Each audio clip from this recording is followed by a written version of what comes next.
20 minute നീണ്ടുനിന്ന നിർണായക കൂടിക്കാഴ്ച. എന്തൊക്കെയാകും മുഖ്യമന്ത്രിയായതിനു ശേഷമുള്ള ആദ്യ കൂടിക്കാഴ്ചയിൽ രണ്ടുപേരും സംസാരിച്ചിരുന്നത് എന്നൊരു ചോദ്യമാണ് ഉയർന്നിരുന്നത്.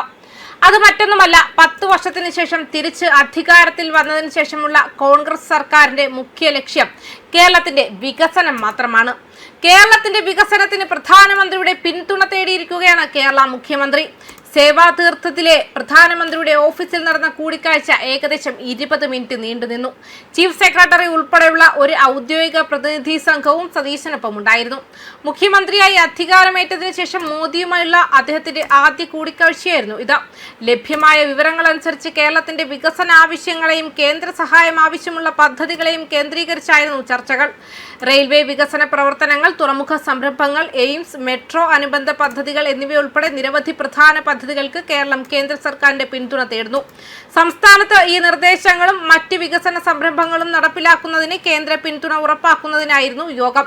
കേരളവുമായി ബന്ധപ്പെട്ട വിവിധ വിഷയങ്ങൾ പ്രധാനമന്ത്രിയുമായി ചർച്ച ചെയ്തതായും സംസ്ഥാനത്തിന്റെ ഭാവി വികസനത്തിന് കേന്ദ്രത്തിൽ നിന്നും സാധ്യമായ എല്ലാ പിന്തുണയും അഭ്യർത്ഥിച്ചതായും കൂടിക്കാഴ്ചയ്ക്ക് ശേഷം സതീശൻ എക്സിൽ പറഞ്ഞു. മാത്രമല്ല, ചൊവ്വാഴ്ച വൈകുന്നേരം സതീശൻ കേന്ദ്ര ധനമന്ത്രി നിർമ്മല സീതാരാമനെയും കാണും. ബുധനാഴ്ച കേന്ദ്ര ആഭ്യന്തരമന്ത്രി അമിത്ഷായുമായി കൂടിക്കാഴ്ച നടത്തുമെന്ന് പ്രതീക്ഷിക്കുന്നുണ്ട്. അതിനുശേഷം മുഖ്യമന്ത്രി മടങ്ങും.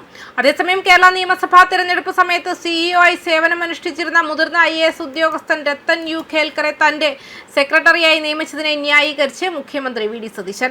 തെരഞ്ഞെടുപ്പിന് മുൻപ് കേരളത്തിലെ ഒരു രാഷ്ട്രീയ പാർട്ടിയും അദ്ദേഹത്തിനെതിരെ ഒരു ആരോപണവും ഉന്നയിച്ചിട്ടില്ലെന്ന് മുഖ്യമന്ത്രി പറഞ്ഞു. മന്ത്രിസഭാ യോഗത്തിന് ശേഷം മാധ്യമപ്രവർത്തകരോട് സംസാരിച്ച സതീശൻ ഖേൽക്കറുടെ നിയമനത്തെക്കുറിച്ച് BJPയും CPIMഉം ഉന്നയിച്ച ആരോപണങ്ങൾ നിരസിച്ചു. വിവിധ വകുപ്പുകളിൽ തെളിയിക്കപ്പെട്ട ട്രാക്ക് റെക്കോർഡുകളുള്ള കാര്യക്ഷമതയുള്ള ഉദ്യോഗസ്ഥനാണെന്നും അദ്ദേഹം വിശേഷിപ്പിച്ചു. ഒരു ചോദ്യത്തിന് മറുപടിയായി, ഒരു ചീഫ് ഇലക്ടറൽ ഓഫീസറുടെ നിയമനം ഒരു സാധാരണ ഭരണഘടനാ പ്രക്രിയ പിന്തുടരുന്നു. അതിൽ സംസ്ഥാന സർക്കാർ ഉദ്യോഗസ്ഥരുടെ ഒരു പാനൽ സമർപ്പിക്കുകയും മുഖ്യ തെരഞ്ഞെടുപ്പ് കമ്മീഷണർ അന്തിമ തെരഞ്ഞെടുപ്പ് നടത്തുകയും ചെയ്യുന്നു. ഖേൽക്കറുടെ സ്ഥലം മാറ്റവും നിയമനവും സംബന്ധിച്ച വിവാദത്തിന്റെ അടിസ്ഥാനത്തെ സതീശൻ ചോദ്യം ചെയ്തു. മുഖ്യ തെരഞ്ഞെടുപ്പ് ഓഫീസറായി സേവനമനുഷ്ഠിച്ച ശേഷം നിരവധി ഉദ്യോഗസ്ഥർ പ്രധാനപ്പെട്ട സർക്കാർ സ്ഥാനങ്ങൾ വഹിച്ചിട്ടുണ്ടെന്നും ചൂണ്ടിക്കാട്ടി. മുൻ മുഖ്യ തെരഞ്ഞെടുപ്പ് ഓഫീസർ നളിനി നെറ്റോയെ ഉദാഹരണമായി അദ്ദേഹം ഉദ്ധരിച്ചു.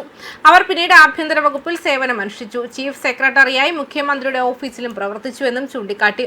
ഖേൽക്കർ ഒരു കാര്യക്ഷമനായ ഉദ്യോഗസ്ഥനാണെന്നും അതുകൊണ്ടാണ് അദ്ദേഹത്തെ തന്റെ സെക്രട്ടറി സ്ഥാനത്തേക്ക് തിരഞ്ഞെടുത്തതെന്നും സതീശൻ പറഞ്ഞു. വിവിധ വകുപ്പുകളിൽ ഖേൽക്കറിന് ശക്തമായ ട്രാക്ക് റെക്കോർഡുണ്ടെന്നും മുഖ്യമന്ത്രി വ്യക്തമാക്കി.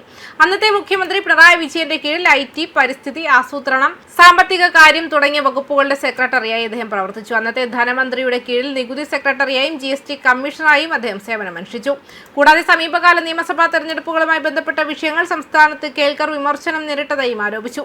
ചില വോട്ടർമാർക്ക് വോട്ടവകാശം നിഷേധിക്കുന്നതുൾപ്പെടെ ഖേൽക്കറെ സതീശന്റെ സെക്രട്ടറിയായി നിയമിച്ചതിനെ അവസരവാദ രാഷ്ട്രീയമെന്ന് വിശേഷിപ്പിച്ച BJP തെരഞ്ഞെടുപ്പ് പക്ഷപാതവുമായി ബന്ധപ്പെട്ടതാണോ ഇതെന്ന് രാഹുൽ ഗാന്ധി വ്യക്തമാക്കണമെന്ന് ആവശ്യപ്പെട്ടു. അതേസമയം പാവപ്പെട്ടവരെയും പാർശ്വവൽക്കരിക്കപ്പെട്ടവരെയും ചേർത്ത് പിടിച്ചുകൊണ്ടായിരിക്കും UDF സർക്കാർ മുന്നോട്ടു പോവുകയെന്നും സാധാരണക്കാരായ ജനങ്ങളുടെ ജീവിത നിലവാരം ഉയർത്തുന്നതിലായിരിക്കും സർക്കാർ പ്രധാനമായും ശ്രദ്ധ കേന്ദ്രീകരിക്കുമെന്നും മുഖ്യമന്ത്രി വ്യക്തമാക്കി.